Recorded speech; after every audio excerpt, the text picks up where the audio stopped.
Morning, everybody. Morning. It's now 9:05 and regular meeting, Commissioners Court, Liberty County, Texas, August 22nd, 2023.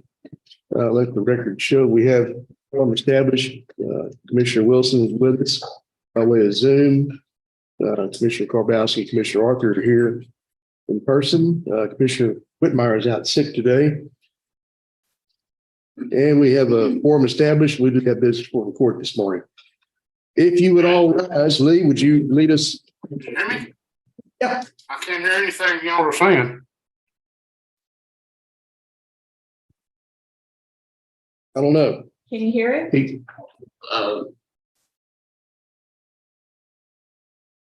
Should be able. Okay, now I can. Okay, all right. Y'all all rise. Well, Steve's going to lead us in our pledges and Sheriff's going to lead us in our invocation this morning. Please face the American flag. I pledge allegiance to the flag of the United States of America and to the republic for which it stands, one nation, under God. Justice for all. Please face the Texas flag. On the Texas flag, I pledge allegiance to thee, Texas, one state, under God, one entity. Praise Him, please. Dear Heavenly Father, Lord, I want to thank you for this day. Thank you for the opportunity that we have to come together as a county government and discuss the issues ongoing in this county, Lord. And Lord, I just thank you for the judge and commissioners. I thank you for their dedication to this job, Lord. And I just pray that you be with them and give them the wisdom to do the things that need to be done.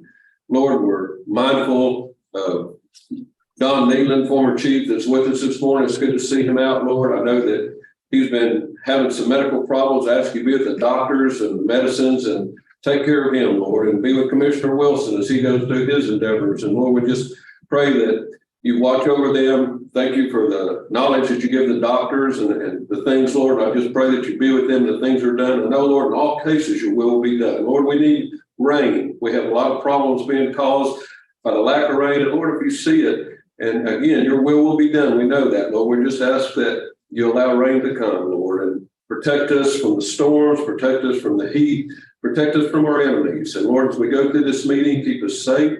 It's your son, in Jesus' name that we pray. Amen. Amen. Thank you, Sheriff. Thank you, Bobby.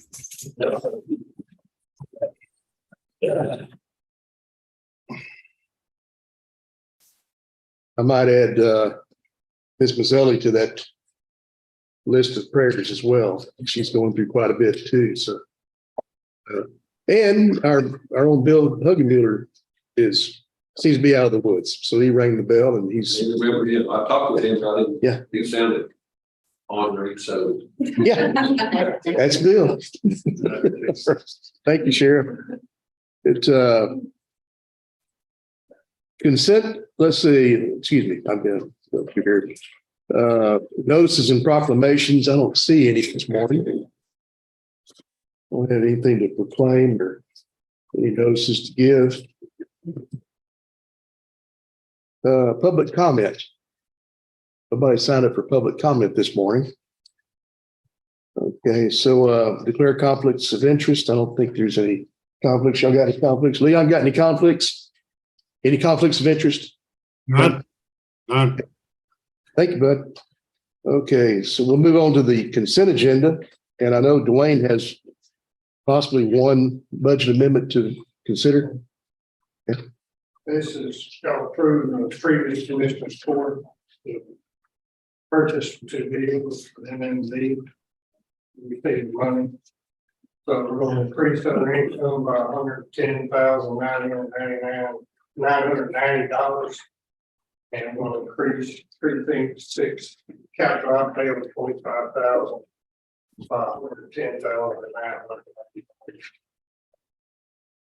Okay. I don't, thank you. Make a motion to approve consent agenda along with the additions. Got a motion from Bruce, second from Greg to approve the consent agenda with the additions. Any further discussion? All in favor, say aye. Likewise, nays. That motion does carry. Thank you, gentlemen. We'll move on to the regular agenda. And first up, Martin Gonzalez. It's good to see you. And Sarah's here with you, Sarah Dupree. And if you would, y'all come on up a minute. Okay. If y'all don't know Martin, he is our district engineer for TxDOT. And Sarah is, I guess, public information officer over there, or she keeps all the information coming. And it's been very good working with Sarah, especially lately, because she has been putting out plenty of notices about where things are happening on the highway. And keeping all the folks in Dayton happy. Thank you. But anyway, Martin, good to see you. Thank you for coming in this morning. Thank you. And I know y'all have plenty of projects, and you have one special item to mention here about End the Streak campaign, effort to raise awareness about the long streak of traffic deaths in Texas and how it impacts every Texan. So when you get done with that, could you maybe give us a quick update since Denise is here? Hey, Yeah. you ask them to step up front. I can't hear them back there, brother. Don't know where we need to stand. Yeah, come right on up this way. Okay. Yeah. You want to face this way, that way? Which way do you want? Oh, you're good either way. Yeah. Okay. Is this good enough right here? Your good side's right there. There you go. Okay. Yeah. I don't think I have a good side. Okay. So sorry about that. But so thank y'all for having us this morning. We wanted to come and talk about our industry campaign. And really, I'd like to start out with the number or a date, November 7th, 2000. And, you know, outside of maybe Judge and maybe the commissioners, can anybody tell me the significance of November 7th, 2000? Does anybody know that? The significance of that date by chance? You can't say anything, sir. Leon, you know what November 7th of 2000 was? The significance of it.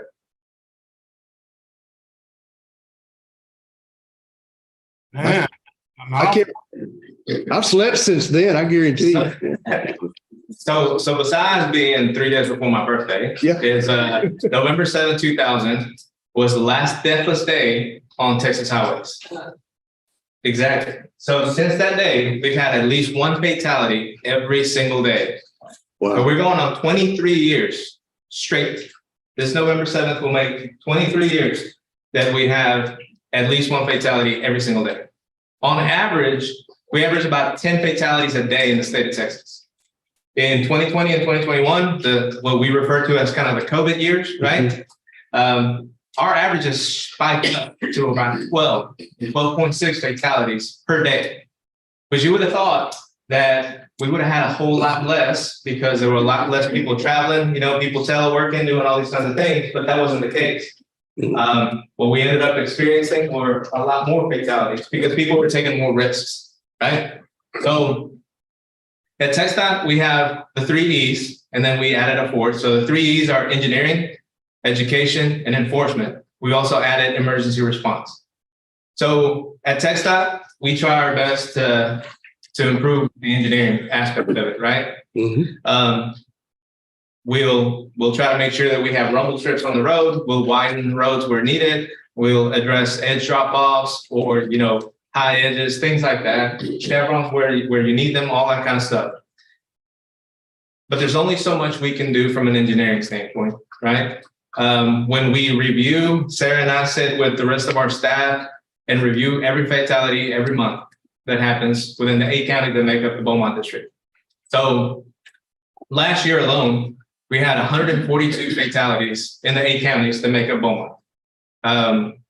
Of those 142 fatalities, 49% were not wearing a seatbelt. So 70 people could quite possibly be here today if they would have worn a seatbelt. And that's a shocking number, really, when you think about it. On top of that, there's a lot of things that we saw in common, which we saw people aren't wearing seatbelts. They're driving at unsafe speeds. They're using alcohol and they're distracted, right? So from an engineering standpoint, yeah, it's easy to say, TxDOT, build better roads. And we're trying, we really are. But when we review these fatalities, the thing that we see in common is that it's a behavioral issue. Until people make that decision to stop looking at their phones, stop, when they're driving, we see single vehicle run off the road is one of the highest things that we see across the state. So I sit on a panel that reviews all the safety plans for all 25 districts within TxDOT. And the thing that we had in common is single vehicle run off the road was the highest number of fatalities we were seeing everywhere. So what causes those single vehicle run off the roads? We start looking, we dive into the data and we're like, okay, was it the person fell asleep? Were they under the influence? Were they on their cell phone? Sometimes people are like watching Netflix, put it on their dashboard and they drive off the road. Sometimes they're arguing with their spouse or they're like handing things to the kid back here and they drive off the road, right? So there's a lot of things that need to change. And that's where the second D is the education piece comes into place.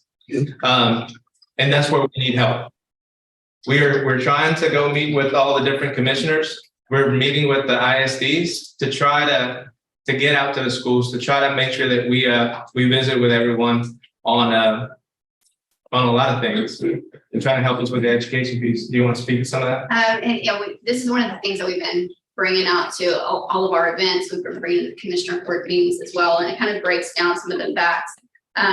For instance, we have the fatalities broken down by county. So for Liberty County, we've actually, that accounted for 24% of our fatalities were in Liberty County. So, and that's number 2, right underneath Jefferson County. So that's pretty significant. And it just really, opens people's eyes when they see things like Martin was saying, 49% of the fatalities involved unrestrained occupants of vehicles. 15% were bike pedestrian. We've seen a large number of that as well, and that's growing. And these are all for 2022, so we'll be doing another one for 2023. And I think this is just really helping to open people's eyes to what's really going on. And it's really educating people and letting people know what the facts, what's really happening. Do the most of these accidents occur on farm to market roads or US highways or state highways? So it's all different ones. I-10 accounted for 12% fatalities. US highways was 21%, state highways 30%, and then FM roads 22%. So we have with this tool that Sarah and our traffic safety specialist put together. We also are going to start working on individual county handouts so that we can see these stats for every county, so that when we hand them out, that way you can see what's going on in your own backyard, right? Yeah. And I think that's a really important point to bring up as well. When we look at some of these, like Sarah's mentioning, we look at the fatal crash factors, the fact that unrestrained, not wearing their seatbelt, driving under the influence, single vehicle run off the road, like I was mentioning, the bike, pedestrian, motorcycles, intersections. And then we have a breakdown of the ages. By ages, a lot of times we have the young folks get a bad rap. They're like, oh, those young people, they're the ones taking all the risks. You'd be surprised that we actually have a pretty spread throughout all the different age groups. And this handout shows you that. And we're also working on getting individual county handouts as well. With that, one thing that I failed to mention, that because of the fatalities we're seeing, in the Beaumont district last year, we had 142 fatalities, like I said, right? The year before we had 150. I always get those two mixed up because they're so close. We have 156, and the year prior to that was 157, or vice versa. Maybe I have them mixed up, but it's 156 and 157.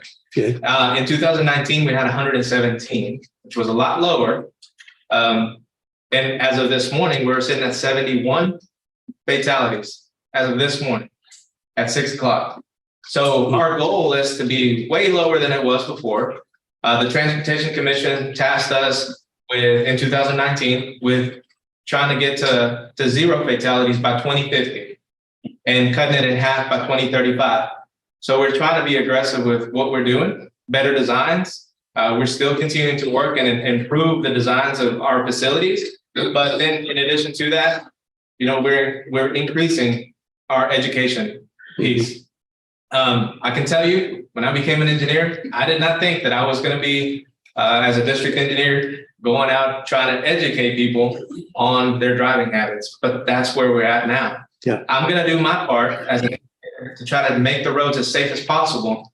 But I also need to get everybody's help to reach out So like Sarah was mentioning, we're going to schools, we're going to judges, to commissioners court, so that if you have any events that we can come and we can visit and we can talk about these stats, people need to be able to see these things. Yeah. Because I think it's great when we show up and we hand out stickers and a coloring book and thank you TxDOT and that's it. But that's not going to help us get this number down. Yeah. We need to change people's habits, behaviors, because I think we're all guilty of, in some shape, form, or fashion, when our phone rings, we tend to look, see who's calling. No, mom's calling. I got to pick it up. I'm gonna be in trouble if I don't. Yep. Right. So, Martin, but in that couple of seconds distraction, you could drive off the road. And so that's what we need to focus. And I'm guilty of it. Yeah, my phone rings all the time. And I can tell you, so I'm getting into the better habit of silencing my phone or putting it in the back seat or putting it in driving mode, those different things. But we need help. So, and then obviously the 30 is the enforcement piece. But we all know that law enforcement, they have a shortage just like everybody else, you know? So we need to try to do our part and educate people and try to let them know of the dangers that they're putting themselves in by their behavior. So, but if we can make a change like that, I really feel that we might hit that 2050. I feel pretty confident in that. So, Okay, good deal. Martin, I agree with everything you're saying. But I think some of the things that are contributing to this would be the lack of our state troopers. They're unable to hit that blacktop like usually like they would be able to, because they're having to be transferred out to the border or the capital. So we're lacking quite a bit of enforcement. I wish there was some way that we could also try to negate that and get our troopers back on the road and doing the job that they need to be doing. But I contribute some of that to the lack of our enforcement because of our troopers having to be replaced elsewhere. And also, you say you're going to be coming and visiting with me? yes, so that's why we're here today. So that, you know, we can we'll come visit with each of you individually if you want to have an event that to have us at, and we'll be glad to share this information with anyone. Our goal is to try to spread the word as much as we can in an effort to try to change people's behavior as much as possible. In addition to obviously being better about how we engineer our roadways, you know, and trying to make sure that our construction zones are safe and try to do everything we can internally as TxDOT to try to help mitigate those things. So. I'll be patiently awaiting your arrival, brother.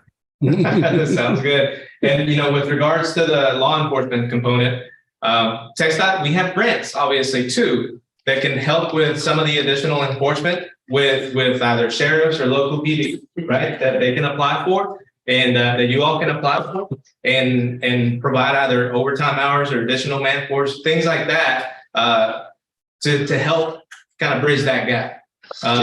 So there's a lot of programs that we have available as well, because we recognize that need too. So, but we're really thankful for the opportunity. One thing that we started the year out really well, the fatalities were staying low, but it seems like the closer we get to the holiday season, it's when we really start seeing an uptick. So while we might only be at 71 now, we're anticipating unfortunately much more with, you know, the holidays with Halloween, Thanksgiving, Christmas, New Year's.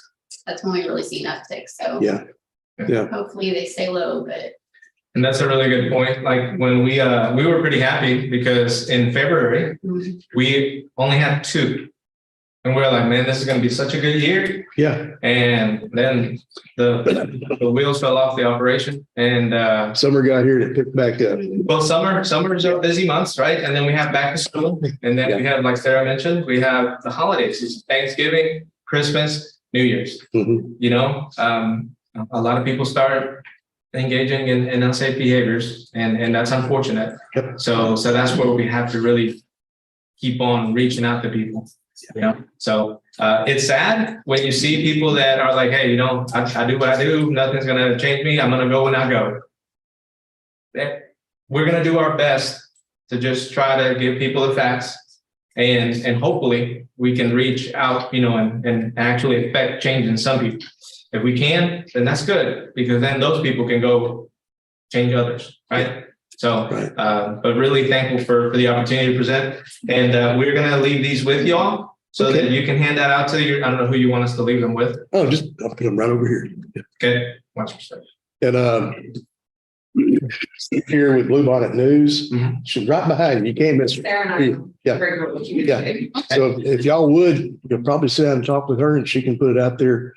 I don't know how many readers you have now, 15, 20,000, 41,000. Okay. I'm taking notes. I just need Yeah. the handout. Okay, good deal. And one quick question, you and I had a meeting about a month ago, maybe, and let's see, the overpass at 1413 is ongoing.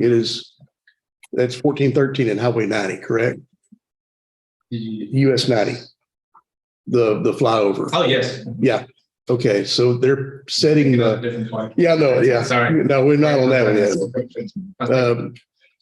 So that one's ongoing. They're setting the piers or getting ready to set the piers or working on drainage part or what? Yes, sir. So they are actively working on that project. We had some setbacks on some design changes that needed to happen. But they're actively back out there working again. So as far as the timeline, I'll have to talk to Roberto or give him a call, and he'll be able to give you an update, an up-to-date timeline on when we expect to complete that one. Yeah, if y'all can absolutely. just shoot it to Sarah. She'll put it in a nice news format. We'll just spread it out for everybody. Sounds good. That the 1413 at US 90 is ongoing, and this is where the status is. And that's fully funded, correct? It is.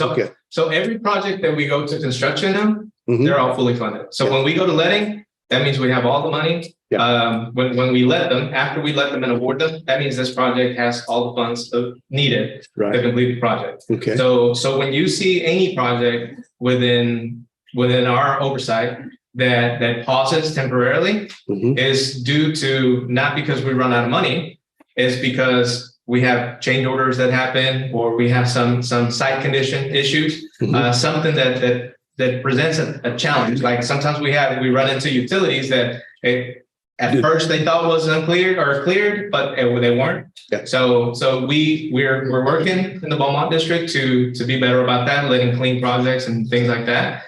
Once we work through all the projects that are currently undergoing that we have these challenges, we're going to be a lot better. Once you see a project start, we anticipate seeing it all the way, to completion. But when you see temporary pause in our construction, it's due to those reasons.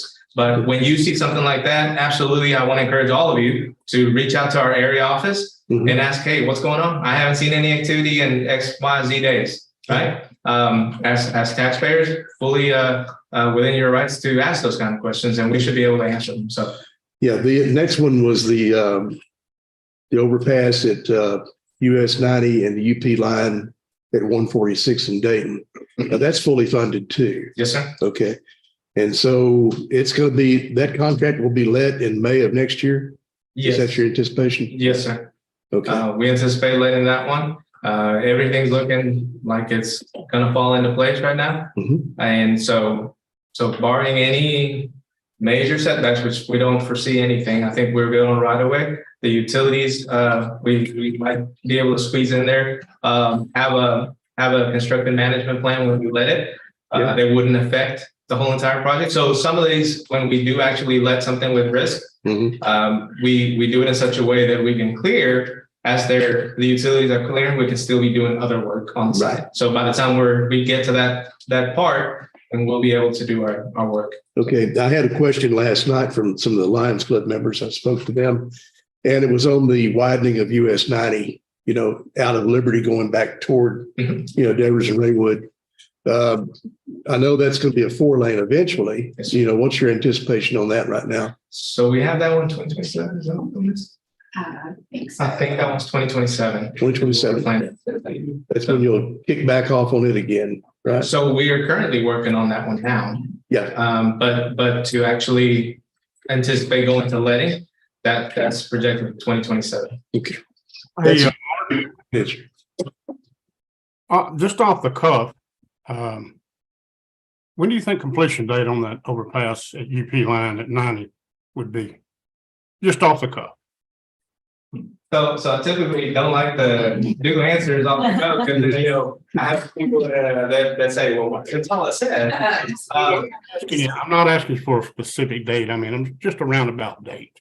So typically for overpasses like that, you know, you could conceivably see, if we're interrupted, you know, everything goes smoothly, if all the traffic control plan goes right, we're looking at probably 18 to 24 months at tops. That's a good number for that kind of structure. Now we have like, we're clear without having to deal with traffic, live traffic going on, we can move a lot faster. But obviously 90 is a pretty busy road. So 18 to 24 months is a good Okay, timeline. that sounds pretty good. Yeah. It does, really Yeah. does. Put an asterisk on there. Yeah. Weather permitting. That's been a long time coming though. That's the other side of it, but that's okay. Yeah, subject to change. Don't say Martin Gonzalez said so. Yeah. Okay. You had a question over there? My question was back to the statistics of the 71 deaths. How many of those are Liberty County residents versus people just passing through our counties? I don't have those exact numbers. We have to go through and look at them, but that's a good thing that maybe we can include in our county statistics Right. when we start putting those together. Because we have a lot of people that just go through here. Right. You know, and, you know, that's some of the, I think, issues itself. And we do, when we have our fatality and crash reviews every month, that is something, a question that we look at where their addresses, see if they are a local resident or something. I just don't have them all tallied. Yeah, no, Yes. And I think that's something that we can add to our handout specific to each county. That's a really good question, or really good point to bring up. And like Sarah said, when we look at the fatal crashes, we actually do see were these people from this area. You know, we start diving in to see if people were unfamiliar with the route. Maybe that's kind of what resulted in this. Or if people were familiar with it. So we do spend a lot of time diving into these different fatalities that occur. And so because we're trying our best to get our numbers down, you know, that's our goal. And any death is really one too many, but we understand that it's a challenge, and we're going to try our best to get that number down. So. Okay. Anybody else got any questions? Sheriff? No, sir. Okay. No questions. All right. Hey, thank you all so much for coming in. Appreciate it so Thank you much. for Yeah. your time. And you're welcome back anytime. Thank Yeah. you. All right. That was just information item only. There's no action to be taken on this.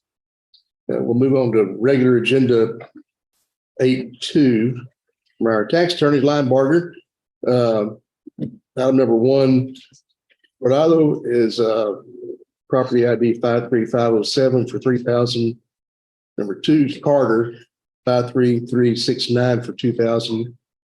Nizami is number 3 for 68051. Property ID, it's $1,000.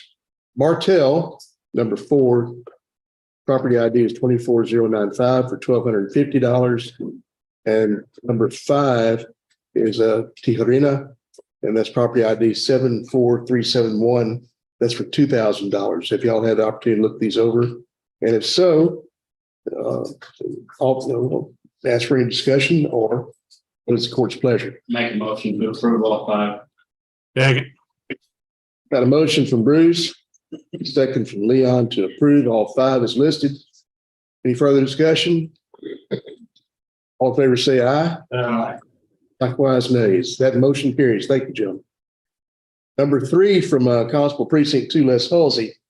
Consider approving a local agreement between Liberty County and Hull DeZetta Independent School District to provide the district with the services of 2 Precinct 2 deputy constables for the purpose of providing general safety and administrative support to the district. Those are your school resource officers.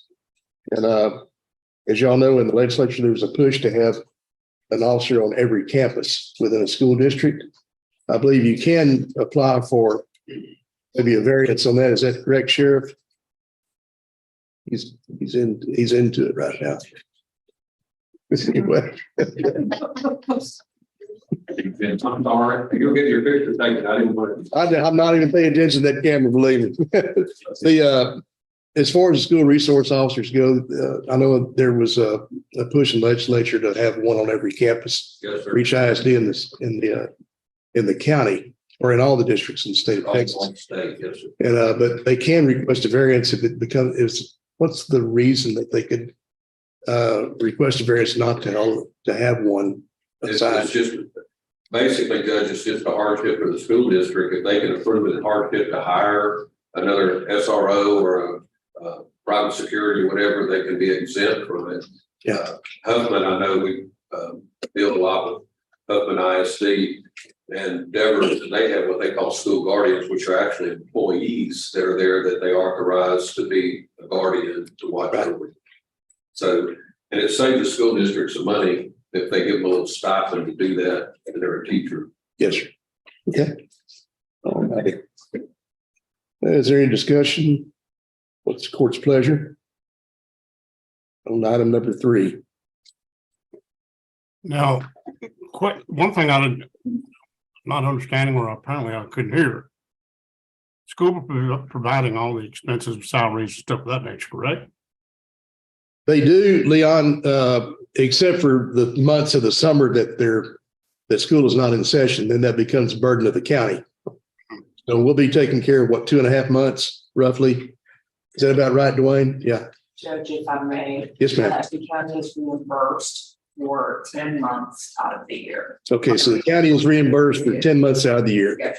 And that's all benefits and such inclusive, correct? Correct. Okay. And then the second 2 months, though, we'll be responsible for. Right. Dwayne, do you know how we're looking on that financially? Yeah, we have a lady in my office that figures it out, bills and everything for workers' comp, insurance, salary. They're all real good at paying, so, but we just, like Judge said, we put the bill for 2 months there or summer. Yeah, Bernice handles all that stuff in Dwayne's office, Leon. Is this approved for them or is this additional? People, This is additional. Additional, yeah. they already have, how many over there now? They have one. One, so this, they'll have a total of 3. In Well, But we renew this contract every year, so this includes the previous one SRO that they've had with the addition of a second. Okay, let me ask you a question, Catherine. You know, the state is pushing the school district to have at least one mandatory officer on campus, correct? Yes, sir, on each. campus. Do we know when that would, the funding would, or is, if their funding would transpire for that? Commissioner, I do not know at this time. Okay, thank you. One thing I'd like to make the motion that we get more in depth on what the state's going to do or not do, and let Dwayne be able to put his figures and numbers together for us, and we'll come back and visit it. I'll make the motion we table this for the time being. But I think the officer's already out there. I know that one is. What is that, Jay? Commissioner Wilson, this is Sheriff Rader. I can text you or email you the law that we go by. I've had it printed out. I've gone over it with a couple of superintendents, but I'll send it to you. It's pretty explanatory on what the schools can do and how they can file for the exception and everything. If you'd like me to do that after Commissioner's report. Yeah, would you, Bobby? Yes, sir. I'll send that to you. Appreciate it. Yes, sir. And by the way, all the school resource officers have already been on duty. Yeah. I know, because school's already started. And I thought this, Catherine, correct me, was just like a renewal contract. It is for For one officer, but because of this new requirement by the state, Constable Precinct 2 is asking for a second officer. What will it affect if Commissioner Court does not approve this today? Well, if they're in the officer, they won't get the officer. Well, I think they already had it too. Yeah, well, then I would say that the school, until the approved school would be paid. Correct. But my office, in preparing these contracts, my office has worked with the auditor's office. We're very aware of what the costs are, going forward. And I believe that that is being, Dwayne can speak more of this, budgeted into the next year's budget. Well, it's not in, it's in this current year's, it's not in the next year. Per se. Yeah. So basically, Y'all been working on the budget and this is budgeted, okay? yeah, this is basically a contract saying that they're going to pay us. Pretty confident. Yeah. And this second is handling the budget. Yeah, for next year's budget, this needs to be approved. Right.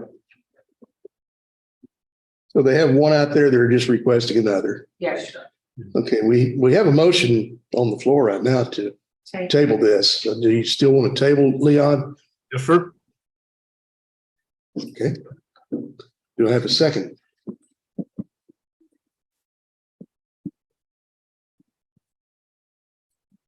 Give it about 30 seconds. Still waiting on a second to table.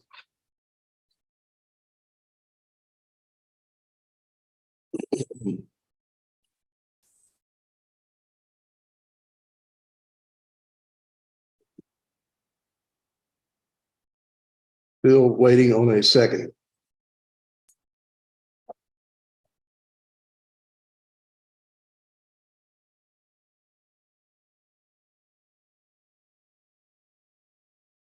Still waiting.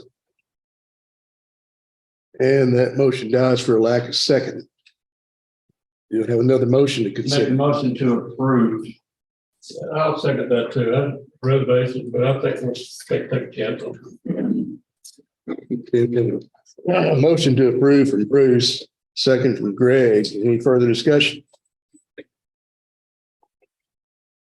Hearing none, all in favor say aye.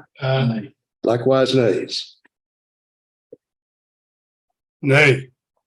As I indicated, I felt like that it's most important to the court to do a little more research on this before we start adding. Not that I don't want to, but it's a matter of finances. Okay. And that motion does pass 2-1. Move over to permits and inspections from Ms. Alday. Boy, you got plenty on here today. Come on up and visit with us, Melinda. When I had everything on the agenda. Yeah. Morning. Good morning. Number 4, 8-. Consider to approve payment to LJ Engineering for the wastewater engineering services for the city of Hardin using ARPA funds in the amount of $12,000. Yes, that's for the city of Hardin using the ARPA number 067-6102-57106. Second. You got a motion from Greg, second from Bruce to approve. Any further discussion? All in favor, say aye. Likewise, nays. That motion does carry. Thank you, gentlemen. Number 8-5, permits and inspections. Again, consider and approve the request for preliminary plat for Santa Fe, section 20. This is a preliminary plat, not the final. Linda? Yes, this is the preliminary plat for section 20. I had enclosed the LJA Engineering's letter of approval for the Santa Fe section 20 preliminary plat. Make a motion to approve. Second. Motion from Bruce, second Greg. Any further discussion? All in favor, say aye. Likewise, nays. That motion carries. Thank you, gentlemen. Number 6, on permits and inspections, consider and approve approval of Santa Fe Village Section 2 preliminary plat with variance request on the corner lot setback. And the same with this, I do have LJA Engineering's letter of approval for Santa Fe Village Section 2 preliminary plat with the variance request. LJA does not have an issue with the request for Santa Fe Village Section 2 on the variance. However, he does recommend that the county only grant the variance request as each section comes to us, not just a blanket variance. What's the say? To do the variance request for the village sections, one section at a time, not just to do it over the whole village sections. Isn't that the way it's Yes. written up, Senate base section? Yes. Make Yes. a motion to approve. Okay, Motion from Bruce to approve, second from Greg. Any further discussion? All in favor, say aye. Likewise, nays. That motion carries. Thank you, gentlemen. Number 7, 8-7, consider and approve Liberty County solar plans and final drainage plans. LJ Engineering has reviewed the construction plans and they have met the minimal requirements and are recommended for approval. This is nothing else except just the drainage plans on Yes, sir. the Liberty County solar project. That's one on 1409, right? It's the Yes. construction plan. Liberty County Solar Plant, project is, 146? No, 1409. Okay. Make a motion to approve. Got a motion from Bruce, second from Greg. Any further discussion? All in favor, say aye. Aye. Likewise, nays. Nay. Okay, we got 2 ayes, 1 nay. That motion does carry. Thank you, gentlemen. Number 8-8. From Melinda, consider and approve letter of intent from Liberty County requesting the LiDAR study at an estimated cost of $253,000. Now, this is the step 1 in our drainage plan for the entire county. Yes, And we have been awarded $21.3 million correct. in a grant through FEMA, which is administered by the General Land Office and then passed down through HGAC as far as funding. All this is a more of it's a letter of intent that we're going to join in on the LiDAR study. It's going to be numerous counties. There's probably Yes, the more counties accept it, get in on this, the least amount it's gonna cost us per. They do it in squares, Mhm. and the more counties and the more squares we have, because the overlap, then the cost per square goes down. Okay. And then we've got quite a few counties that have already sent their letters of intent. yeah, this is just the next step that we have to Right, get right. a signed letter of intent. We did confer with John Brown's from LJA Mhm. that in fact, this is included in our original grant fund. Okay. Motion from Greg to approve, Second. second from Bruce. Further discussion? All in favor, say aye.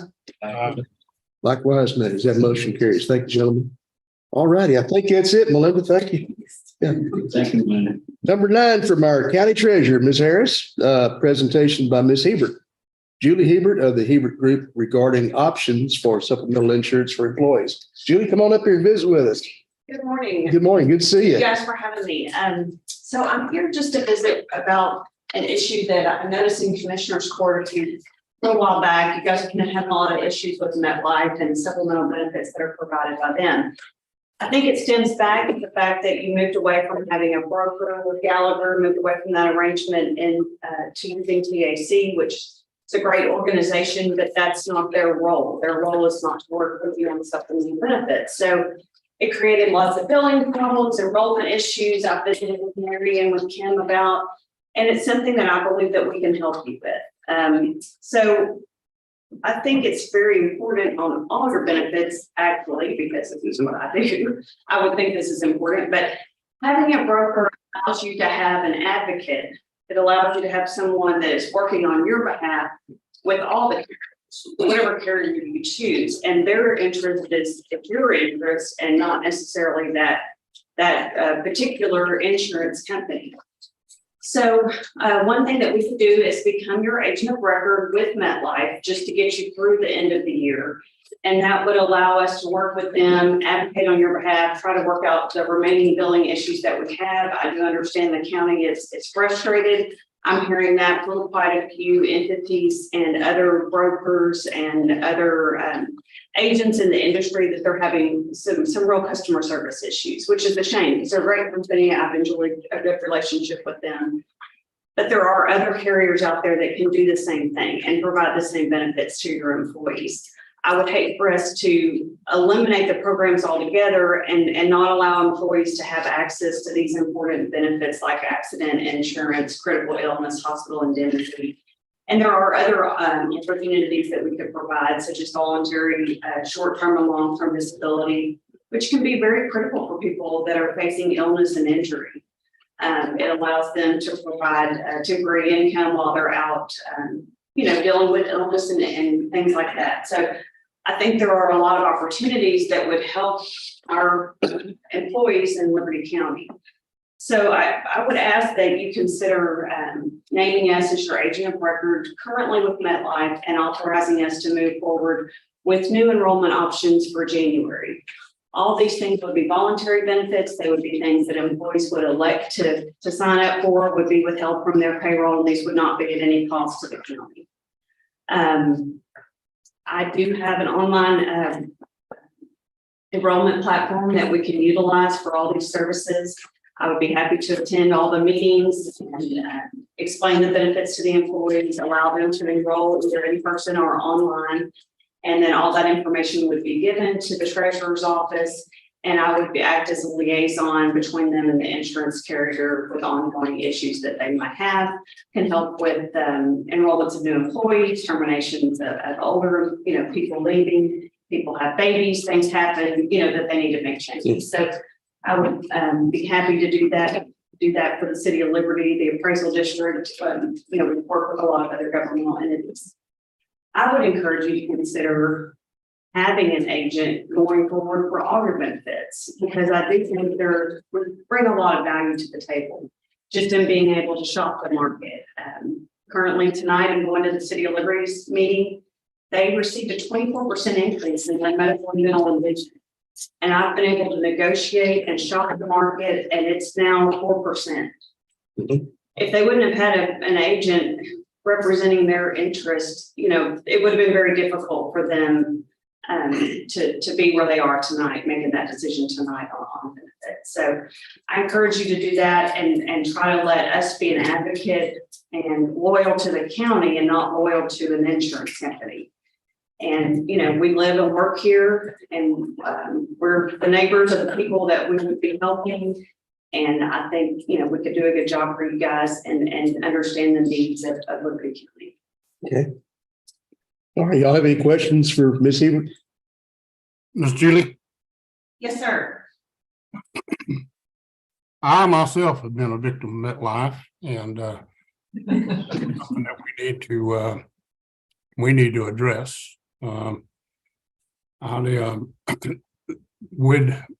Based on what you're saying, is that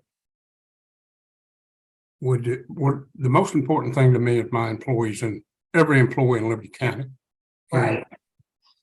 So these supplemental, would it provide all of the existing things that we have at this time, like critical care, cancer, heart, hospitalization? I've spoken with several carriers already and have 4 or 5 that are very interested in providing opportunities.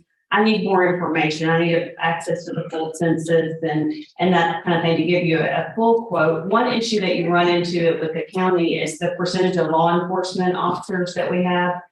Here, as part of the total staff, there are some carriers like Sun Life will not work with a county because the percentage of law enforcement is too high. I do have assurance from Mutual of Omaha, from Principal and the Guardians, and Allstate Benefits and Cigna that they would be willing to offer quotes, and we would definitely complete what the current coverage is and make sure that the employees are offered something that's very comparable to what they have. So I think I can definitely assure you that we can offer some high quality benefits and that the employees will be taken care of. I have a few other questions I need to ask, but would you be available to give me a call later on this evening? Yes, sir. I'd be happy to. Thank you. Yes, and I think there's a lot of opportunity here to bring real value to the employees. I hate to see a group of this size that doesn't offer at least voluntary short-term and long-term disability.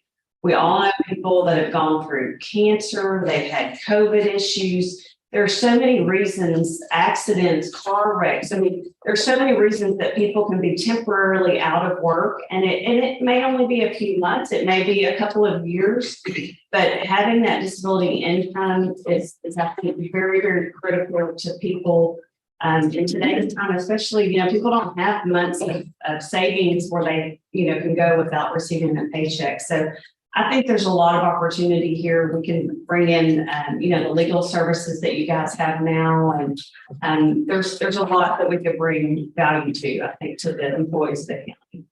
I'd like to kind of make it clear. The reason I have more questions is personal. It has nothing to do with the court. Okay, yeah, no, I'd be happy to try to help you. If you're having MetLife issues, I'd be happy to try to help you, if I'm given the authority to do so, but definitely, this is not my first time of dealing with a large group with issues with their coverage and with their customer service. Ms. Kim, Yes, sir. I value your opinion and thoughts. Thank you. Give me your thoughts. Well, what I can tell you is that number 17 on the agenda today, Mr. C has to, consider our current situation with MetLife.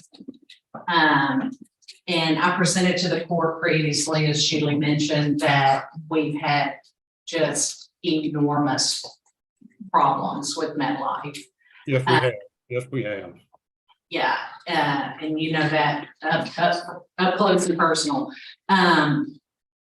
We continue to have problems with them. So, in speaking with Julie and and Harold, I think that we've got to really cut our ties with MetLife because it is not getting any better. It only gets worse.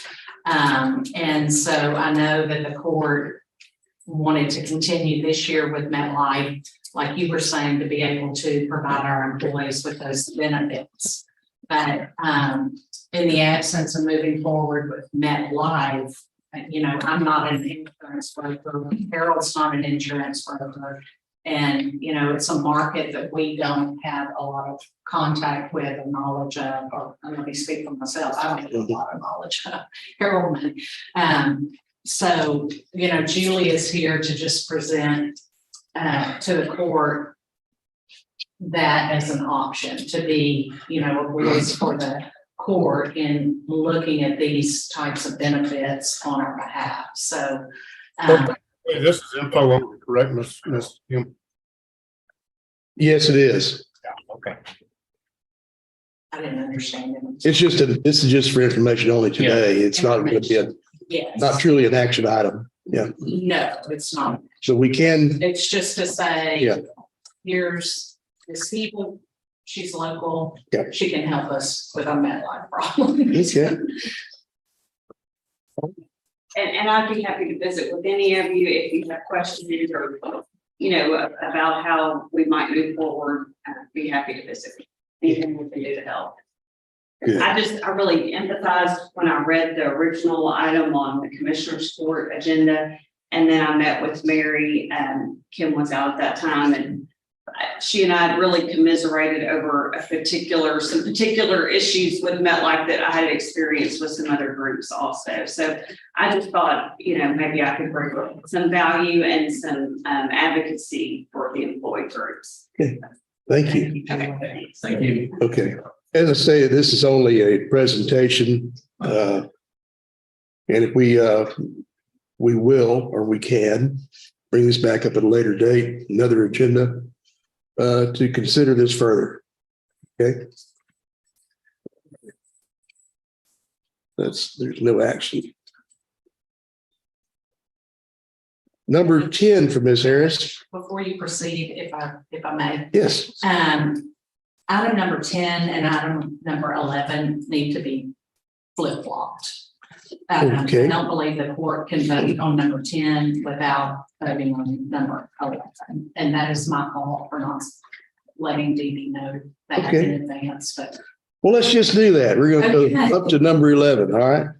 Number 11 is consider and approve the proposed renewal with Texas Association of Counties Health and Employee Benefits Pool for calendar year 2024, medical, prescription, dental, vision coverage, and for eligible Liberty County employees and eligible retirees. That's pretty self-explanatory. And that is in the budget now, but it's going to be also in the upcoming budget. I believe there was an increase to consider in the upcoming budget. Make a motion to approve. Motion from Bruce to approve, Okay.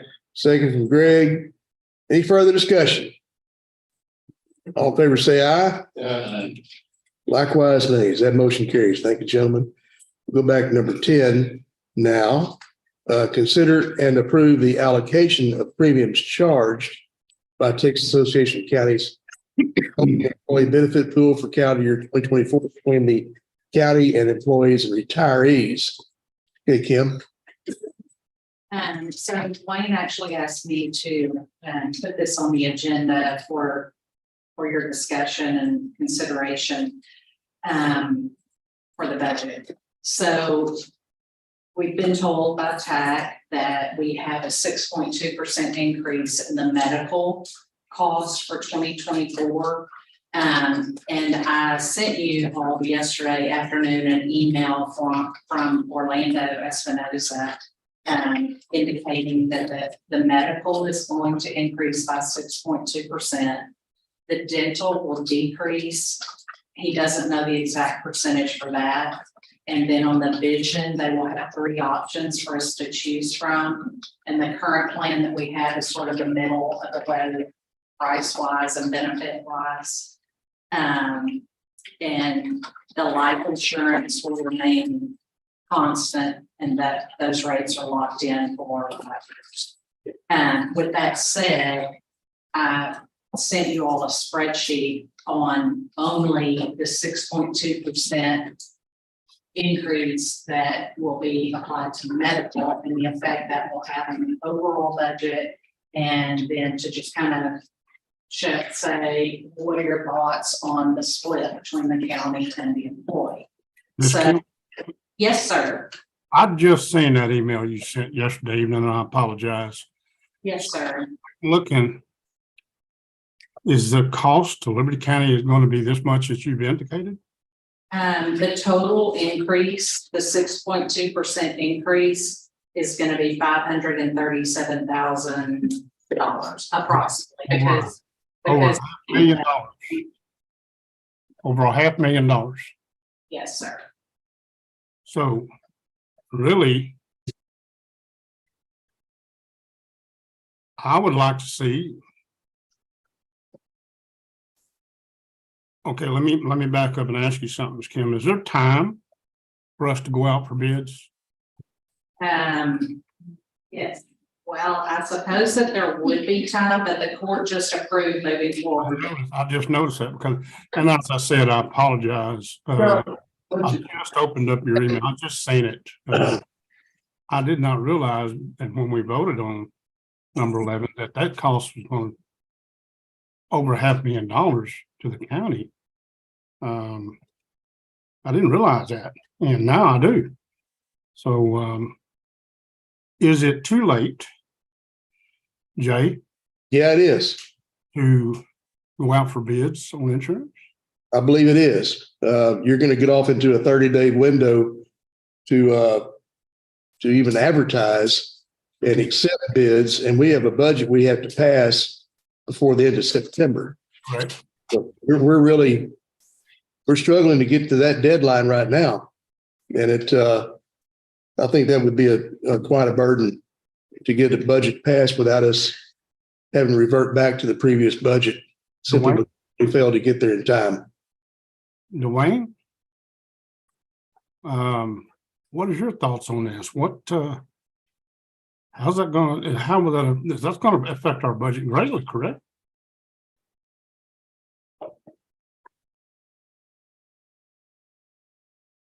we need hard numbers. I don't really know, you know, I'm not an insurance person, but I mean,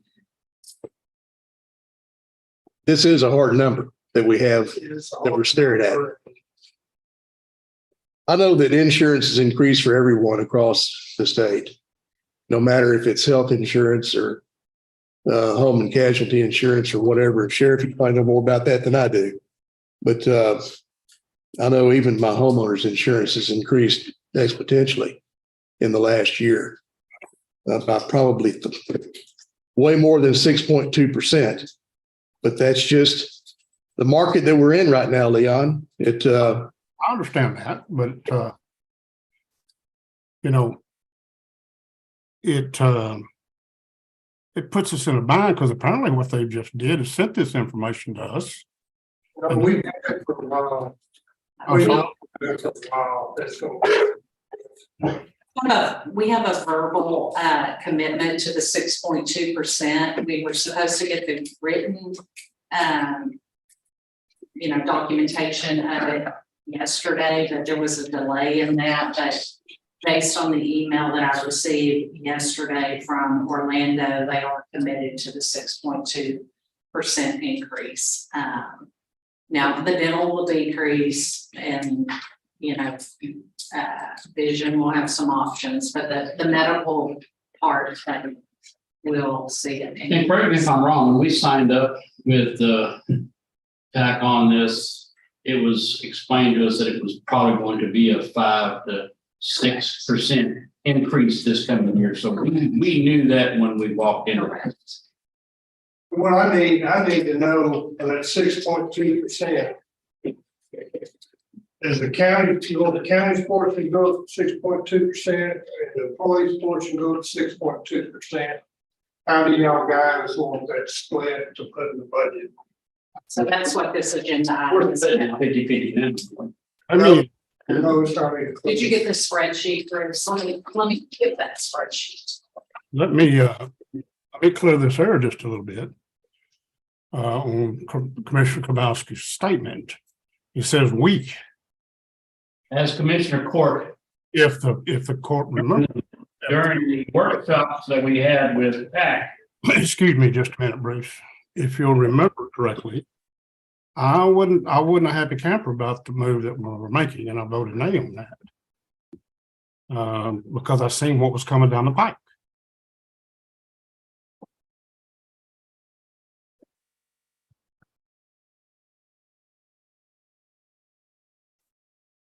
Unfortunately, whether or not you voted on that, I understand it, but I need it to, still passed the court. So I agree Yeah. with a nay vote for me, because as I said, I seen what was coming down the pipe. But my question is, all I can tell you right now, Leon, is we have it in the budget. okay, let me ask a question. I understand that, Jay. Let me ask a question of Dwayne. If we go ahead and approve this today, Dwayne, and the funds are there or whatever, do y'all see to where, let me back up here just a minute. Ms. Kim, when would this our standings with this insurance company end? Would it be the first of the year? I'm sorry, Leanne, can you repeat that? When would our, go ahead. Okay, when would when is our coverage end? So for our insurance coverage, we're on a calendar year. So this rate increase would take effect on January 1st, 2024. Okay, so let me ask you this. If we pass this today, does the court see that possibly we could maybe go out for some additional bids? And if they come in at a less cost, we still have the money budgeted. Current policy. I think that Leon, by virtue of the vote that the court took on number 11 just now, You might explain the the vote was to move forward with the tax coverage for 2024. And so short of unwinding the vote that you all just took, I think, you know, the agreement was to move forward with TAC for 2024. And whenever you do that, you're locked into it. You can't change. Okay. It's in midstream. Okay. Good morning. This is Orlando from TAC. Hey, Orlando. Yeah. Hey, so I've been on, I've just been listening. I just wanted to kind of answer any questions that you guys might have. I know that, you know, I know Judge said we had discussed this when we first signed up, and we just kind of wanted, I wanted to be available to answer any questions that you guys might have, because I know that this is your first renewal with us. But the one point that I did want to focus on is that, you know, when you guys were self-funded, you guys had increases as well. But what ended up happening was, and this is one of your concerns, was that you guys were ending up having to go back into the general fund to get money out to go, you know, to get those, to cover those costs. But with moving the TAC going fully insured, you know, that bottom line, you guys knew what it was going to be from the very beginning of the year, you know. So with the 6.2 increase, the reason why you guys got that was because with new groups, basically all new groups that join the pool, that first renewal, what you get is you get whatever the pool needed amount is. So you get that average renewal because we don't have enough data to really, you know, determine your, you know, what you should get or what you deserve. So we give every year that first year of any new group, you get whatever the pool needed amount was. So that 6.2 is the average renewal for the entire pool. Now next year, when you guys, you know, when we give you the renewal next year, we'll have enough data to where we will be able to look at your claims.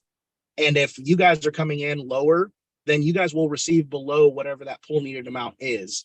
And so, and if again, but also the flip side is if you guys are running high, you know, your loss ratios are running high, then you will receive higher than the pool needed amount.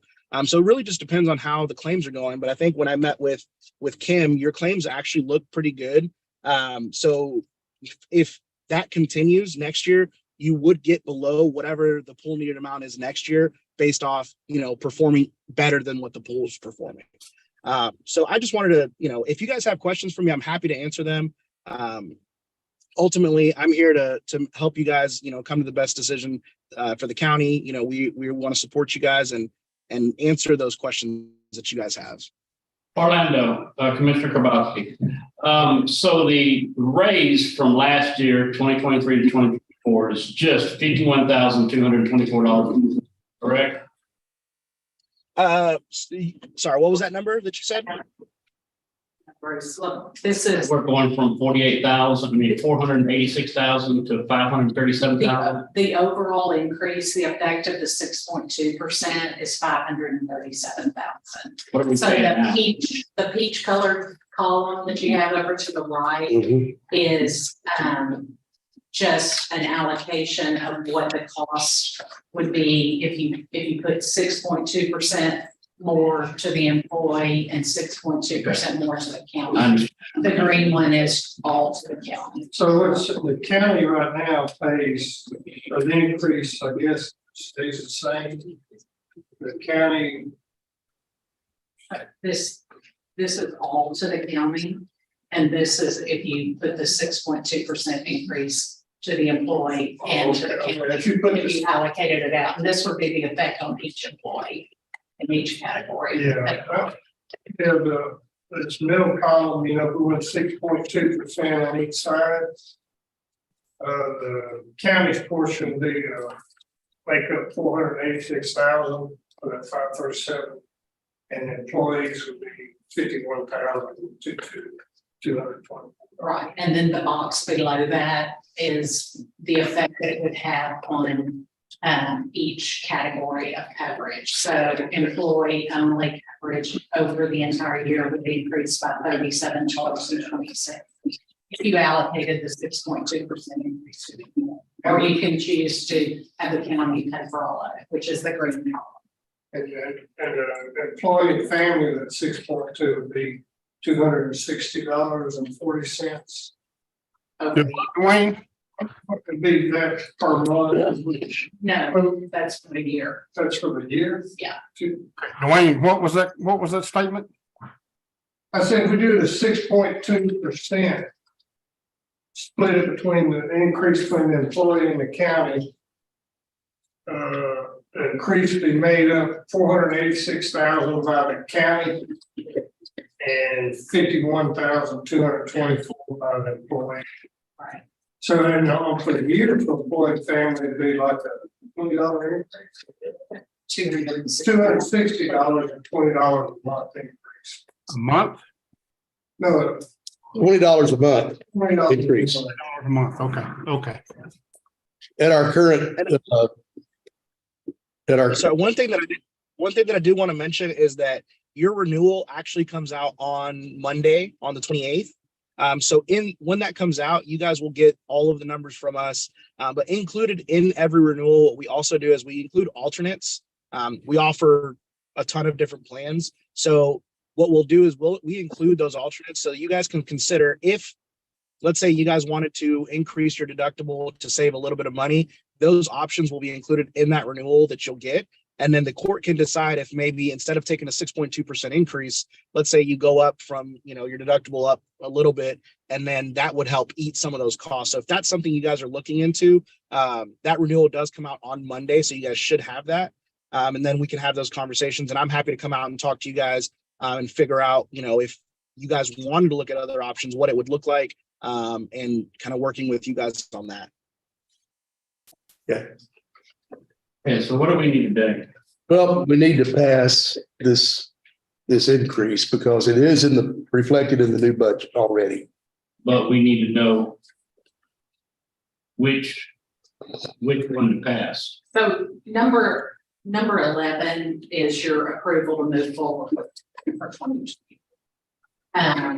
And, like Orlando said, that the dental and the vision will have options, and medical may even have options, but basically number 11 is saying for 2024, we're setting tax. Make a motion to approve. Number 11's already been approved. Correct, Yes. number 10. Number 10. So number 10, though, you've got to specifically decide on the allocation. So you want Make a all motion of to it to approve the peach color, the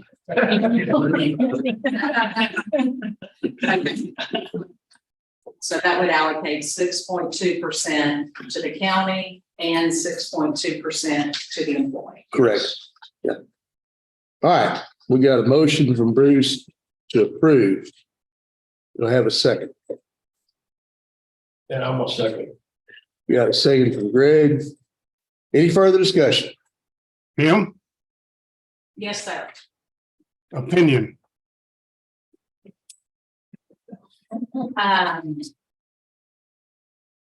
Well, Commissioner, I don't know. It is what it is. It's a business decision of the court to, all insurance is a gamble, and you never sort of really know what you got until after the fact. But what I can say is that, your desire to go out for bids on this, which we're pretty late in the game for that to happen this year. That ship just sailed with the votes on number 10 and 11. Well, we haven't voted on number 10 yet.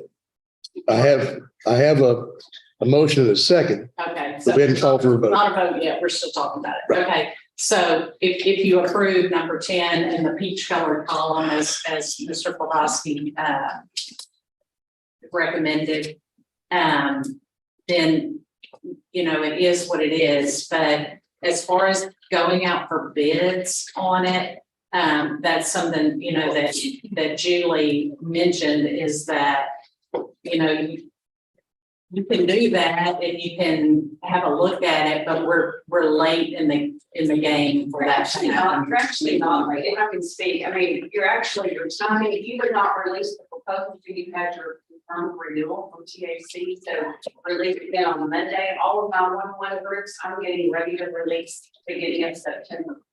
Because insurance carriers don't want to price competitive pricing until they know what the current carrier renewal is going to be, and they want to look at your experience that you've had throughout the year. So For your budget wise, I do understand you're saying it's tight on your budget timing, but as far as the technical timing on your 1/1 renewal, you're right on time.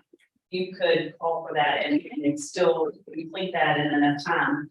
I think it's too late this year just because you already agreed to move on to PC, but going forward into next year, just as a rule, speaking of your timing, it's actually would be appropriate right now. Harold, you like I had some comments a while ago, did you still? I just, but you did go from bids, Commissioner Court had to approve it, so have to have another Commissioner Court meeting. We have to advertise it for 2 weeks minimum in the paper, and then preparing the RFP and sending it out. It takes a little while. And even when Gallagher was doing it, they shopped it around, and we were lucky to get 3, sometimes 2 companies that are even interested in proposing on it. Right. Yeah, luckily it's pretty good companies at the time. And then we just heard, I think I can't hear really well, that the city was 24% increase at first, and she was able to negotiate that, but you know, we're looking at a couple other insurances. Everything seems to be about 6%. I mean, all the way across the board. So, Dwayne, could you remind us of what we was paying being self-insured? Yeah, we just couldn't get our arms wrapped around it. Yeah, I mean, we was having to add money to it all throughout the That's year. right now, the next budget, we'll have everything captured. Running through that benefit and insurance on all the costs, it'll be broken out in the budget. There's too many things moving off, but running to their remaining retirees. Yep. Well, as I said right now, we're stuck between a rock and a hard spot, so I guess we need to move forward. All right. So we have a motion by Bruce, second by Greg to approve the allocation of premiums charged by TAC. We've had plenty of discussion. What's the court's pleasure? Call for a vote. All in favor, say aye. Aye. Likewise, nays. That motion carries. Thank you, gentlemen. We can go on. Thank you. That was a hell of a conversation. Yeah. That's what we're supposed to do. Good conversation. Okay. We'll take a break for about 10 minutes, y'all. I know we got an executive session coming up. That might take a minute, so we're just going to take about a 10-minute break. I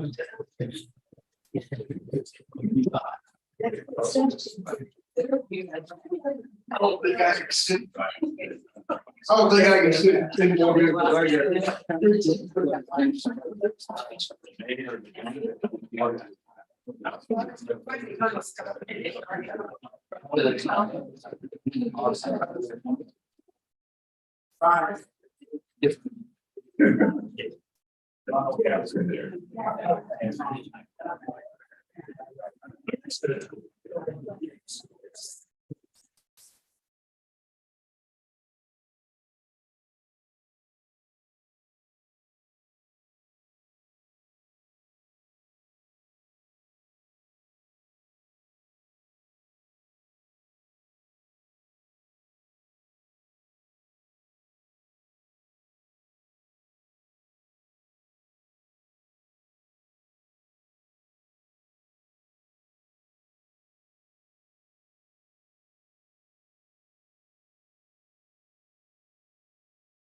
We're back, y'all. Okay. All right, we're back in regular session. Thank y'all so much for agreeing to a momentary pause. We'll move on to number 8-12. Office of Emergency Management, consider and approve an interlocal agreement between Liberty County and Dayton ISD, allowing Dayton ISD to be an emergency pod to administer health emergency care if needed, under the supervision of the Department of State Health Services. What this is, in case we have a crisis in the county, it's a location for us to place a pod to distribute emergency rations and such, ice, water, blankets, whatever else would be inclusive in the pod. Okay, you got a motion from Greg to approve. Second from Bruce. Any further discussion? All in favor, say aye. Aye. Likewise, ladies, that motion carries. Thank you, gentlemen. Number 13, Mr. C. Harold, may as well come on up here. You got a bunch of them. Yeah. Consider and select engineering services provider for the Hull Freshwater District to complete project implementation for the American Rescue Plan Act funding administered by the U.S. Department of Treasury, other federal or state agency. So it's pretty explanatory. Just need to pick out an engineering service. Yeah. I apologize. My voice got a little hoarse in here. Can't hear myself talk. So we did our request for qualifications, sent them out to several engineering firms. 4 responses from Fitz and Shipman, LJA, Schomburg and Polk, and Kimberly Horn. We had evaluation committees, 2 county people and 2 Hull Freshwater people. And they met and evaluated the RFQs, and LJA scored the highest. The recommendation is LJA. Make a motion to appoint LJA. Okay, got a motion from Bruce, second from Greg to select LJA Engineering as a provider for services for Hull Freshwater District. Any further discussion? All in favor, say aye. Aye. Likewise, nays. That motion carries. Thank you, gentlemen. Number 14 from Mr. C. Consider and approve the purchase of 2 2023 Chevrolet Tahoes from Parkway Chevrolet in the amount of $89,411.50, utilizing the Sheriff's Association of Texas contract number 22-03-108R for the Sheriff's Department, which replaced 2 Tahoes previously approved for purchase on July 11th. Hey, Harold. Okay, so y'all approved these Tahoes, I think it was back in July. POs were issued for them, and evidently if you don't go quick enough, they don't hold them for you. So they were gone by the time they tried to get them. Okay. So that PO has been voided. So they're replacing it with this one. And the quotes in your package is for 14 and 15. The Tahoe coming from, like I say, the Sheriff's Association of Texas. They're purchasing co-op. And then when you do the next one, buy board is for the equipment. And they do have the money for it. Make a motion to approve. Motion from Bruce, second. That was Leon. You made a second, correct? Yes, sir. Thank you. All right, got a motion, Bruce, second from Leon. Any further discussion? All in favor, say aye. Aye. Likewise, nays. That motion carries. Thank you, gentlemen. Number 15 from Mr. C. Consider and approve the purchase of emergency equipment and upfitting 2 new vehicles from Parkway Chevrolet in the amount of $30,242, utilizing the buy board contract number 698-23 for the Sheriff's Department. That just can be fitting out the lights and sirens and cages. And okay. Motion to approve. Motion from Bruce, second from Leon to approve. Further discussion. All in favor, say aye. Aye. Likewise, nays. That motion carries. Thank you, gentlemen. Number 16, from Mr. C. Consider and approve soliciting requests for proposals for a construction manager at risk for the Northwest Annex project that will be funded by the American Rescue Plan Act. And this is one that's been sitting on the burner for just a little while. we're at the point now to where we can move forward. And we need to pick out construction manager at risk for this project. That would be the person actually that builds the project. Motion we approve. Second. Motion from Leon, second from Bruce. Further discussion. All in favor, say aye. Aye. Likewise, nays. That motion carries. All right, Sheriff, that's step one. Sheriff still here? Yes, sir. Okay, all right. Number 17, Mr. C. Consider and discuss supplemental insurance plans currently offered and administered by MetLife. Well, then we've already beat this one up a little bit, so let's finish it off. You want Yeah, let's put it on here for discussion because that's y'all's decision. Do we want to keep supplemental? Do we want to get rid of them? Do we want to look at a different carrier? Yeah, it's not something we have to bid out because we're not spending any money. Yeah. But if y'all want to offer that, they're voluntary plans, then kind of give us guidance on what you want to do. And I'd like to look at the other plan. Is that a motion? Do we need a motion on this? well, I've really done it just for discussion. I didn't Okay. approve on it. Okay, consider and discuss. All right. You could make a motion to consider supplemental insurance plan, to consider accepting our offers. Okay, I'll make that motion. I'll second that. Consider offers for supplemental insurance plans. Alternative ones? Yes. Okay, so we got a motion from Greg, second from Bruce to consider alternative plans for supplemental insurance. Any further discussion? All in favor, say aye. Likewise, nays. That motion carries. Thank you, gentlemen.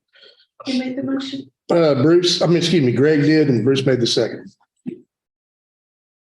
Number 18 from Mr. C, consider and approve soliciting request for proposals for retiree supplemental insurance. Okay, we pretty well bid this out all year. We have it with Benestar, and it's probably been several years, I think, with Benestar. And they have a renewal option in their contract that was signed a long time ago. But they have an increase, or they're proposing an increase. We don't have the official yet. So I think because of that, we need to bids to give everybody an opportunity. If they kept the rates the same, I think I could have just renewed it. But TAC sent us some information. They have 3 plans, medical and prescription, and 1 Medicare Advantage plan. That's the way it works. I sent it to Kim. They've been looking through it.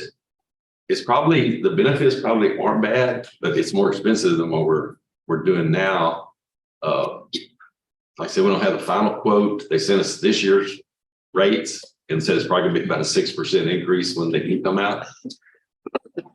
So, if we could just renew it like it is, then it's hard to get a better deal now. But I think, like I said, I think we need to go out. Then when we get if we get any proposals back, then we can compare them to the TAC plan and go from there. But if y'all want to do that, I'll get the RFP ready and send it out.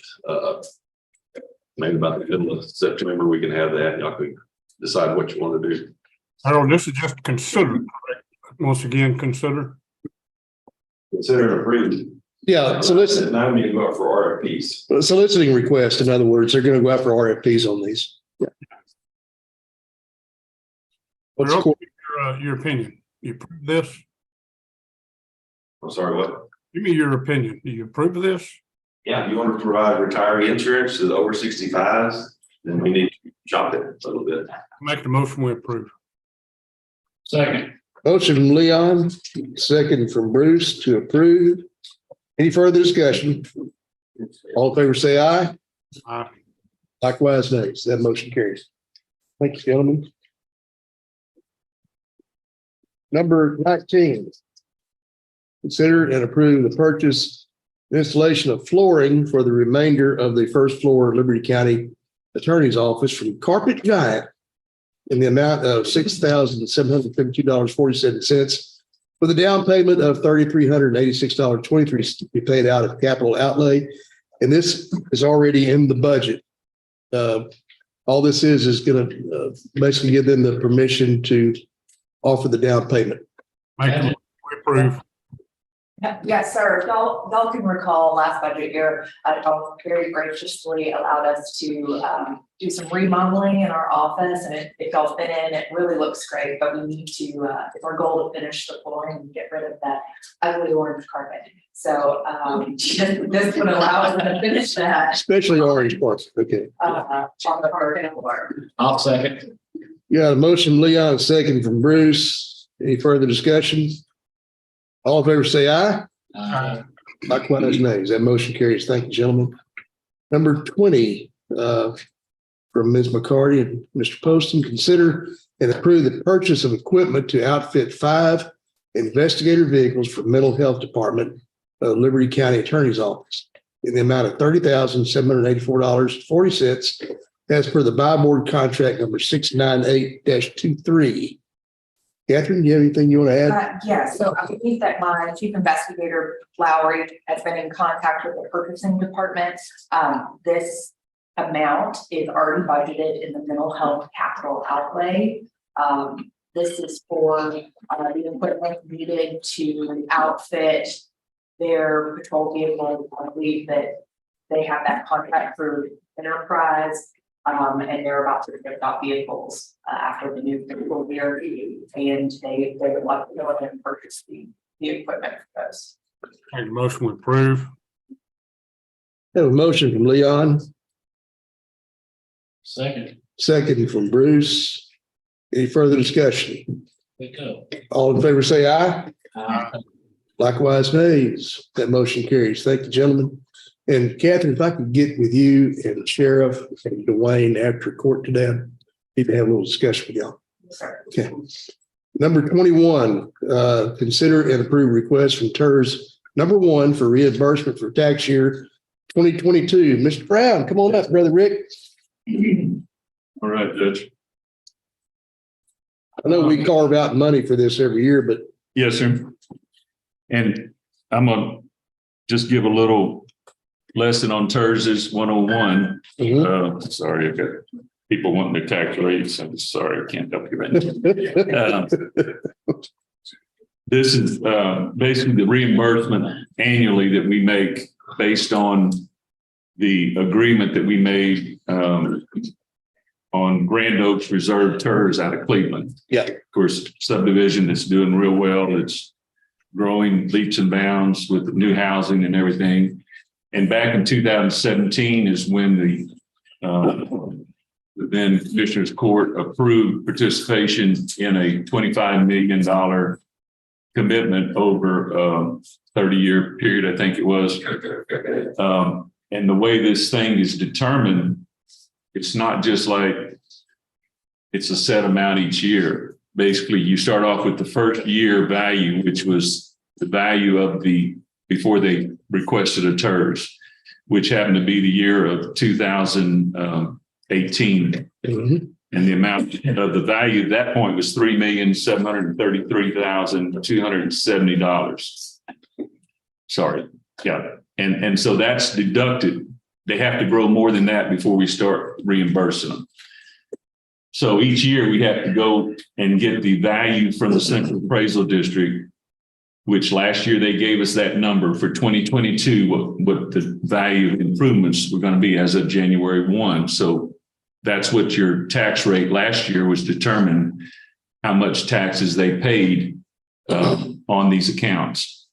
So the value of the 22 is 48,865,710, which is the first line. I think each one of you have the calculation sheet, but that 48,865,710 is kind of what the value has grown to from that 3,000,007.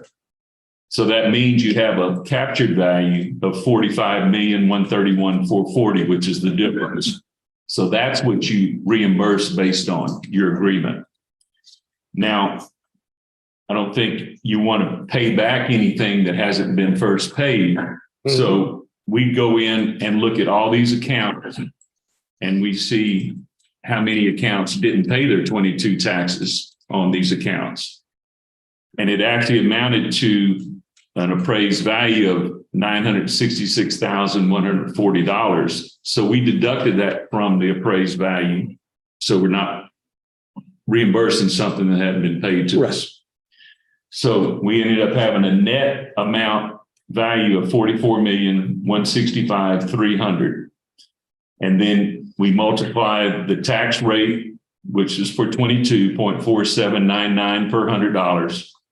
So that means the gross taxes that we could have collected, the base amount would have been 211,949.27. So that's how much taxes we would have got from this entity. And we would have split those up. You know, we would have used that for Liberty County, but because of this reimbursement commitment, you agreed to give back 60% of that. So you were only going to retain 40%. So the amount this year that you owe back to the entity would have been 127,169.56. So that's what we have to write a check for this year. Compared to last year, it was 81,000 because we had less value. And I tell you what the one's going to be for next year, because if we know the 23 value, instead of 48,865,000, it's already established at $77,048,850. So proportionally, if everybody pays their taxes, we'll go through this same drill. We'll apply this year's tax rate, the 23 tax rate. We'll see how much was paid in. We'll multiply it times 60%, but we'll be using 77 million instead of 48. So obviously, we're going to be paying more each year as we get towards that 25 million overall commitment. But our receipts are more each year. But our receipts are more. And actually, I went a little further, because my understanding is we only pay them back the base tax. If we were able to collect some penalty and interest, I interpreted that we don't reimburse them for that. Right. That's a cost that the county had to technically go borrow money because we didn't have the money for the tax base. So when you do the actual number crunching, we actually collected 224,305. And you take away the reimbursement to 127. So the county actually got 97,136, which is 43% instead of 40. So we got a little boost for the 43. And we still have the taxes from the $966,000 unpaid ones. And, you know, eventually they'll pay, but we don't go back and have to readdress that. It has to happen in the year that it's, you know, that it does. So I don't think that the TERS program addresses if they don't pay, go back and reconcile it. I haven't gotten into that. We have a commitment of 25 million. And if it doesn't happen in the next 30 years, if it doesn't grow that much, then you don't owe the $25 million. But the way it's growing, like I said, it started at 3,000, went to 20,000.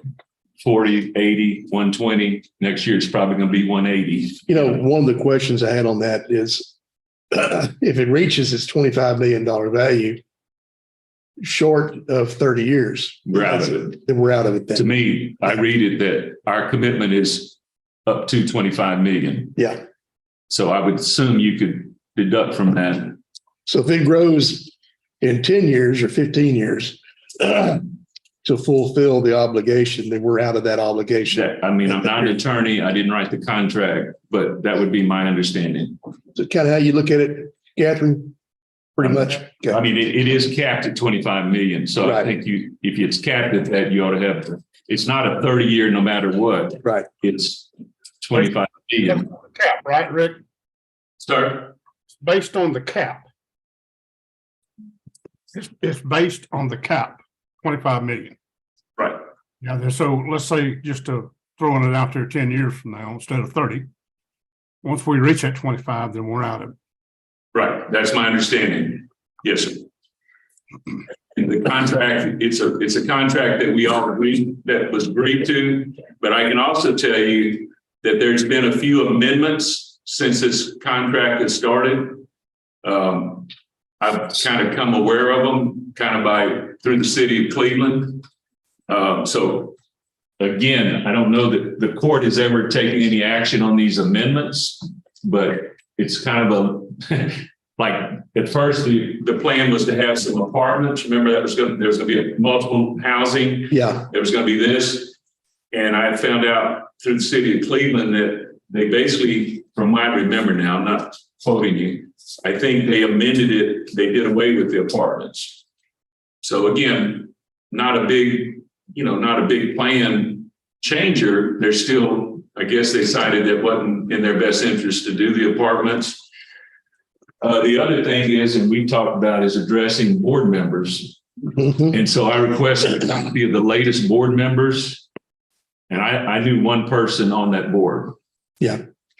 And 3 of them, I couldn't even pronounce their name. So again, it's something we may want to review just to understand, because my understanding was we would have some representation as a county, but Right. that's just kind of a side.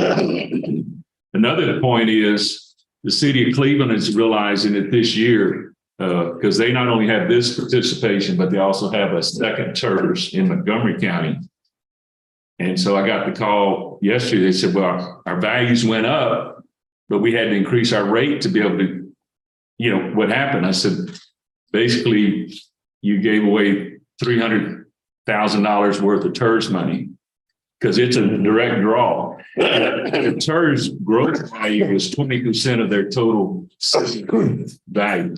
Fortunately for the county, we can spread this growth over the entire base, but city of Cleveland can only put it in there. So it really affected their rate, and it does affect the county's tax rate as well. So again, that's consideration as we entered into these terms, that it does have an impact on what kind of rates you have to do, because basically if you have new growth and you give that much away in the TERS, you can't count that towards your equity to lower your rate.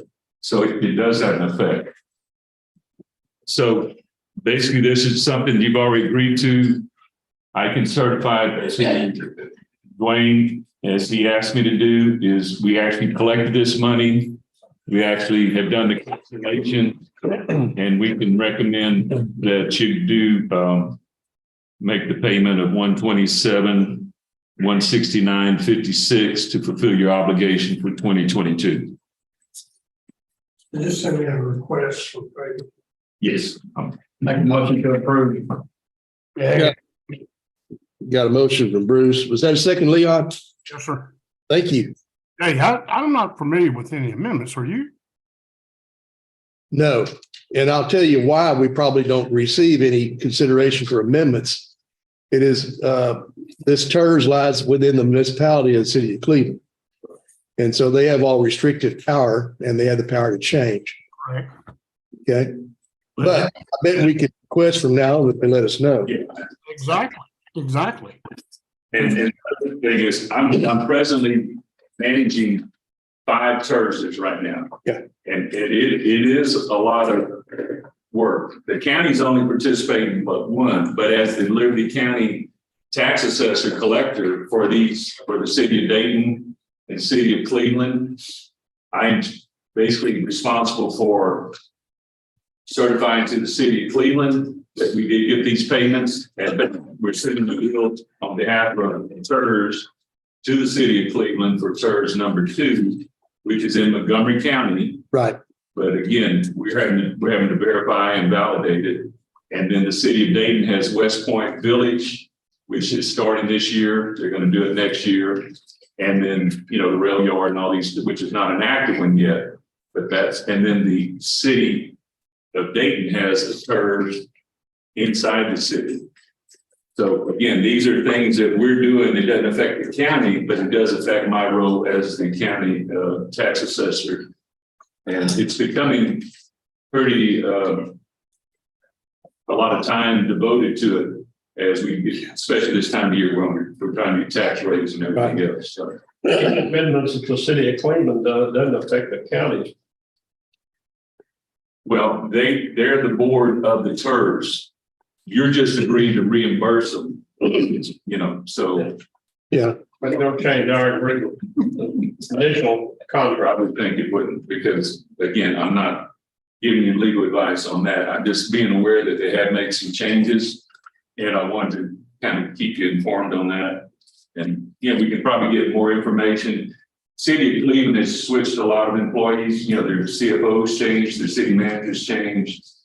But, these things just kind of, and the one they did in Montgomery County is a 70% commitment over 40 years. So it's even a stronger deal that it's having an impact on this year's tax rate. Yeah. All right, we have a motion and a second to approve the request from TERS 1 for reimbursement. Any further discussion? All in favor, say aye. Aye. Likewise, nays. That motion does carry. Thank you, gentlemen. This next item for Mr. Brown is consider and approve an acceptable method for the handling of cash payments at the tax office. Might I suggest that we move into executive session under the premise of 551.071 consultation with attorney at this time, and have our executive session moment with Brother Rick and find out what we're going to do. Make a motion to go into executive session. Okay, we got a motion from Bruce, second from Greg, to move in executive session. All in favor, say aye. Aye. Likewise, nay. That carries. So now is 10:58.